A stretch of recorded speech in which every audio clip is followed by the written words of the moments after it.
అమ్మ నమస్తే, మీ పేరమ్మా? అనిత పోతిరెడ్డి అండి. అమ్మ ఏంటమ్మా మరి ఈ రోజున ఎలా ఉంది ఆంధ్రప్రదేశ్ రూపురేఖలు కానీ, డెవలప్మెంట్ పరంగా కానీ, చదువుకున్న పిల్లల విషయంలో కానీ, జాబ్స్ పరంగా కానీ ఏంటి ఎలా ఉందంటారు? 2 సంవత్సరాల పాలన అవుతుంది. చాలా ఎక్సలెంట్గా ఉందండి. మన కూటమి ప్రభుత్వం చాలా అభివృద్ధి చెందుతుంది. అలాగే విద్యార్థుల్లో కూడా ఈ రోజున 10th క్లాస్ గవర్నమెంట్ స్కూల్స్లో పిల్లలు ఎంతెంత ర్యాంకులు తీసుకొచ్చారనేది మీ అందరూ చూస్తున్నారు. మన కూటమి ప్రభుత్వంలో చంద్రబాబు నాయుడు గారు కానీ, పవన్ కళ్యాణ్ కానీ వాళ్ళు చేస్తున్న అభివృద్ధి కానీ, మన ఆంధ్ర రాష్ట్రాన్ని నవ్యాంధ్రప్రదేశ్గా తీర్చిదిద్దడంలో వాళ్ళు చేస్తున్న అలుపేరుగని పోరాటానికి హ్యాట్స్ ఆఫ్ అండి. అంటే ఇక్కడ చూసుకున్నట్టయితే కూటమి ప్రభుత్వం వచ్చిన తర్వాత ప్రజలను పట్టించుకోవట్లేదు, పథకాలు ఇవ్వట్లేదు, అసలు డెవలప్మెంట్ ఏమి కనిపించట్లేదు అని చెప్పి వైసీపీ నాయకులు మాట్లాడుతున్నారు. మరి ఏం చెప్తారు? ఇదివరకు అభివృద్ధి అనేది లేదండి.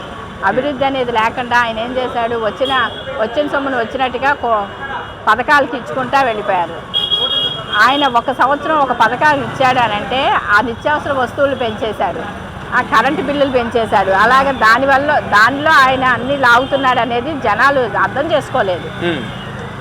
మనకన్నీ కూడా తగ్గినాయి, నిత్యావసర వస్తువుల్లో కూడా తగ్గినాయి, మనకన్నీ అందుబాటులో ఉన్నాయి.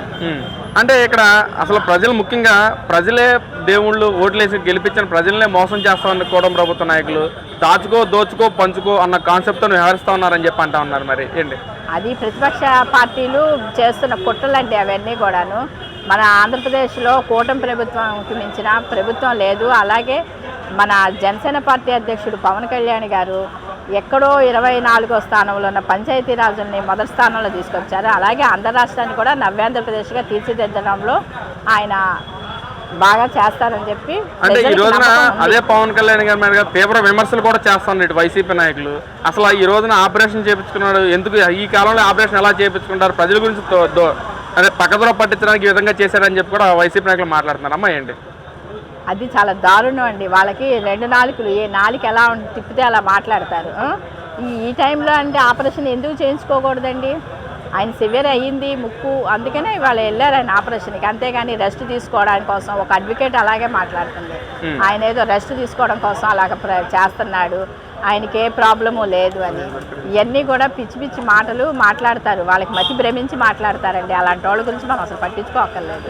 అమ్మ ఇటు అమరావతి విషయానికి వస్తే ఎలా ఉంది? డెవలప్మెంట్ కనిపిస్తుంది అమరావతిలో? అమరావతిలో డెవలప్మెంట్ కనపడుతుందండి.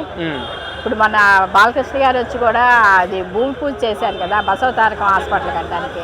అలాగే ప్రజల కోసం ఎవరు వంతు వాళ్ళు ఎలా చేయాలి అనే తపనతోనే ఉన్నారు.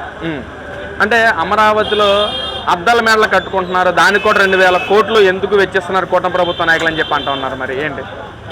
అద్దాల మేళ ఏంటంటే ఎంప్లాయీస్ కోసం వాళ్ళు కడుతున్నారు, అంతేగాని అద్దాల మేళ కట్టేసి భోగభాగ్యాలు అనుభవించట్లేదు కదండి. ఒక ఎంప్లాయీ ఉండాలి అంటే వాళ్ళ ఫ్యామిలీతో ఉండాలంటే అన్ని శుభ్రంగా ఉండాలి కదా, దానికి తాపత్రయపడుతున్నారు తప్పితే అద్దాల మేళ కట్టేసేసుకొని మన భోగభాగ్యాలు అనుభవిద్దామని చెప్పి ఎవరు ఆలోచించారు.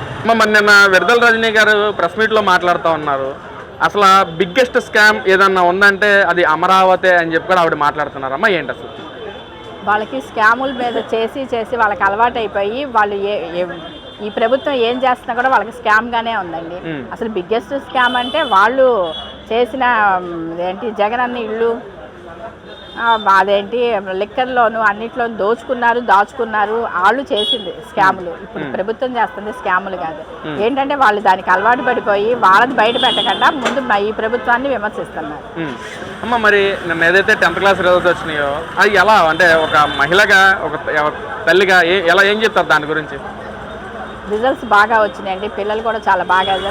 ఒక్కటి నేను చెప్పేది ఏంటంటే పేరెంట్స్కి తెలియజేస్తున్నా, మనం లక్షలు ఖర్చు పెట్టి ఓ కార్పొరేట్ స్కూల్స్కి వెళ్ళిపోయి మా పిల్లలకి మేము లక్షలు ఖర్చు పెడుతున్నాం, మేము మా పిల్లల్ని చాలా ఉన్నతంగా చూస్తున్నాం అని ఆలోచిస్తున్నారు కదా తప్పితే ఈ గవర్నమెంట్ స్కూల్లో చేస్తున్న వాళ్ళు అందిస్తున్నది వీళ్ళు సదుపాయాలు కానీ ఏవి పేరెంట్స్ తెలుసుకోవట్లా.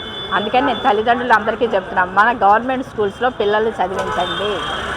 అంటే గతంలో ఎన్నడూ లేని విధంగా గవర్నమెంట్ స్కూల్స్ కూడా ప్రైవేట్ స్కూల్స్కి ధీటుగా టీవీస్లో యాడ్స్ వేయటం కానీ లేదా పేపర్లో కూడా ఫొటోస్ వేయటం కానీ, అంటే ఎందుకు ఆ పరిస్థితి ఎందుకు వచ్చిందంటారు అసలు?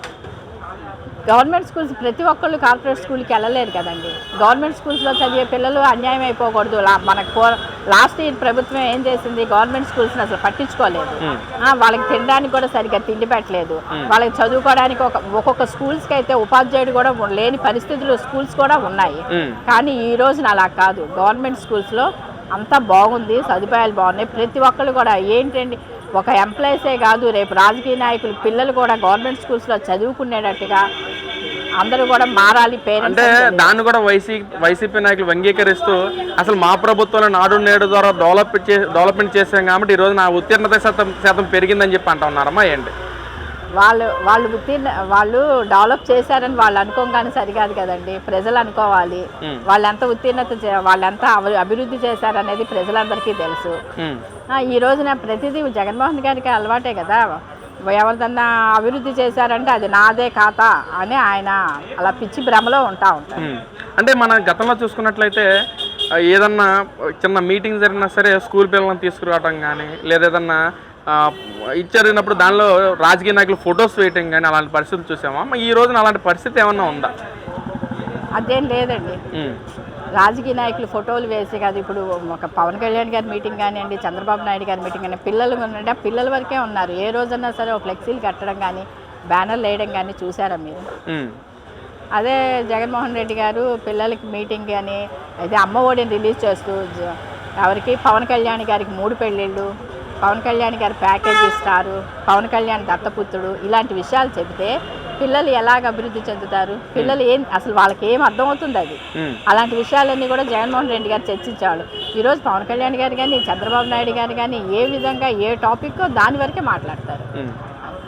మరి ప్రజలు మళ్ళీ రెండో ఛాన్స్ జగన్మోహన్ రెడ్డి గారికి ఇచ్చే అవకాశం ఉందంటారా లేదా కూటమి ప్రభుత్వాన్ని గెలిపిస్తారా? మళ్ళీ కూటమి ప్రభుత్వమే వస్తుందండి. ఎందుకంటారు కూటమి ప్రభుత్వం కావాలని మీరు ఎందుకు అనుకుంటున్నారు? అసలు ఏంటి కూటమి ప్రభుత్వం ఎలా ఉందండి? మంచి మంచి కార్యక్రమాలు చేస్తున్నారు. మన రాష్ట్రం అభివృద్ధి చెందుతుంది. ప్రతి ఒక్కరికి కూడా ఉద్యోగాలు వస్తున్నాయి. విద్యార్థులకు అవకాశాలు ఉన్నాయి. ఇలాంటి అవకాశాలన్నీ ఉంటున్నప్పుడు ప్రజలు ఇవన్నీ గమనిస్తూ ఎన్డీఏ ప్రభుత్వానికి ఓటేస్తారు కానీ వైసీపీకి వేస్తారు. ఆయన ఏంటంటే ఆయన స్ట్రాటజీ ఉపయోగించి నెక్స్ట్ మేమే వస్తున్నాం, కళ్ళు మూసుకోవాలి, 2 సంవత్సరాలంటే 2 నిమిషాలు అని ఆయన చెప్పుకుంటూ వెళ్తున్నారు. అంతేగాని కూటమి ప్రభుత్వంలోనే ఉంటుంది. కూటమి ప్రభుత్వమే అభివృద్ధి చెందుతుంది. ఆంధ్రప్రదేశ్ని నవ్యాంధ్రప్రదేశ్గా తీర్చిదిద్దడం కూడా కూటమి ప్రభుత్వమే చేస్తుంది. జగన్మోహన్ రెడ్డి గారు వస్తారు అనేది కళ. మా నాయకుడు చెప్పాడు, కళలు కను అని. అలాగే కళలు కంటూ ఉంటారు. వాటి పిచ్చి కోతలు కూడా మనం పట్టించుకోకూడదు.